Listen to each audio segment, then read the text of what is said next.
2025 সালের জুলাই মাসটি মীন রাশিদের কেমন যাবে, শুভ অশুভ কি ঘটবে সে বিষয়ে একটি সাধারণ ভবিষ্যৎবাণী নিয়ে আলোচনা করব।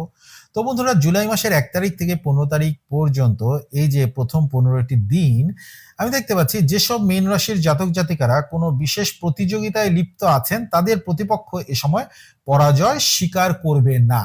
আপনি তার সাথে কম্পিটিশনে আছেন, সেটা আপনার শত্রু হতে পারে, সেটা আপনার প্রতিপক্ষ হতে পারে, শ্বশুর বাড়িতে হতে পারে, নিজের জীবন সঙ্গী হতে পারে, অফিসের সহকর্মী হতে পারে, বা আপনার শিক্ষাঙ্গনের সহপাঠী হতে পারে, রাজনৈতিক প্রতিদ্বন্দ্বীও হতে পারে। আপনি এই সময় সে যত ছোটই হোক না কেন বা যত যাই হোক না কেন, আপনি তার থেকে শক্তিশালী হয়ে থাকলেও প্রতিযোগিতায় যদি আপনি লিপ্ত থাকেন সে পরাজয় স্বীকার করবে না। অর্থাৎ মীন রাশিদের প্রতিযোগিতা সংগ্রাম এই যে প্রথম 15টি দিন এ সময় কিন্তু চলতে থাকবে। বিশেষ করে সদাষ্ট যোগ তৈরি হয়েছে। এই সদাষ্ট যোগ হচ্ছে আপনাদের